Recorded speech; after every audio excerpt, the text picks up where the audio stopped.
En esta segunda parte sobre la historia de las elecciones en el Perú, te contaremos los hechos más importantes que sucedieron luego de la independencia hasta llegar a la época moderna.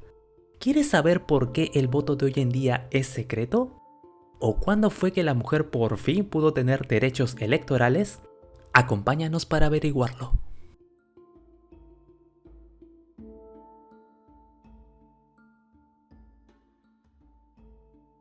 En 1829 se llevan a cabo las primeras elecciones presidenciales populares, en las que sale ganador Agustín Gamarra, quien era el favorito de conseguir la victoria en la contienda, aunque también ayudó el hecho de que era el único candidato. Para 1845 se ratificó el voto a los analfabetos y el voto indígena. Y en 1851 ocurrió un hecho histórico. Por primera vez en la historia del Perú, un presidente elegido le transfiere el poder a otro. Ramón Castilla, quien era presidente en ese momento, le cedió el mando a Rufino Echenique. Cabe mencionar que ambos eran militares. Sin embargo, esta no sería la última vez que Castilla se ponía la banda presidencial, ya que en 1855 Castilla es elegido nuevamente presidente después del golpe de estado que él mismo propiciaría un año antes. Y es que en esta época los golpes de estado eran bastante frecuentes. Tal es así que durante todo este periodo, entre 1823 y 1899, solo 6 gobiernos fueron elegidos en elecciones generales. 8 las realizó el Congreso y 16 de estos gobiernos fueron resultado de golpes de estado. Era normal que este proceso llevara un tiempo bastante extenso, dando lugar a larguísimas jornadas para definir el resultado. Un ejemplo es en las elecciones de 1871, la cual duró aproximadamente 21 meses, contando la campaña y la verificación de los resultados, la cual era realizada por el Congreso. Era común que las elecciones se llevaran a cabo en medio de enfrentamientos y batallas campales entre grupos que apoyaban a un determinado candidato. Como ejemplo tenemos nuevamente las elecciones de 1871, en las que fue elegido Manuel Pardo, el primer presidente civil del Perú, cuyos seguidores tuvieron un encuentro con los de Echenique. El historiador Muck describe el hecho de esta forma. En Lima, los seguidores de Manuel Pardo se reunieron en las casas de los dirigentes más importantes del movimiento la noche antes de las elecciones. A las 4 de la madrugada, los hombres dejaron las reuniones y marcharon a las 5 plazas más importantes de Lima.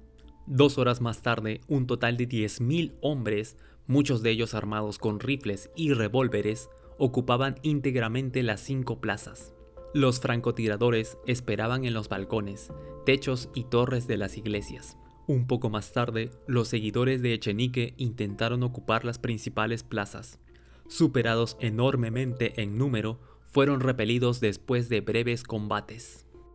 Luego de esto, el proceso electoral siguió su curso con relativa normalidad hasta 1896, después de la guerra con Chile, cuando se realizó la reforma de la ley electoral, la cual estipulaba que solo podían votar quienes podían leer y escribir, excluyendo con esto a la gran mayoría de la participación electoral.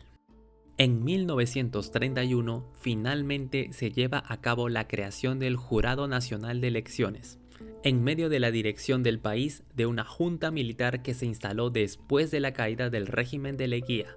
La institución fue creada por ley como órgano estatal autónomo encargado de la organización de los procesos electorales. Y de inmediato se le designó su primera tarea, la cual era realizar la organización de las elecciones de ese año, en el que resulta vencedor Luis Miguel Sánchez Cerro.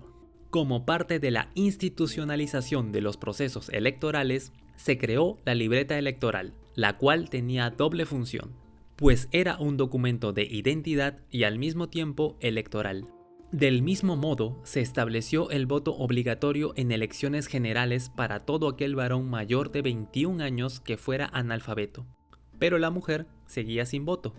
Por otro lado, es preciso recordar que en ese año se instituyó nuevamente el voto secreto, que había sido reemplazado por el voto público desde 1896.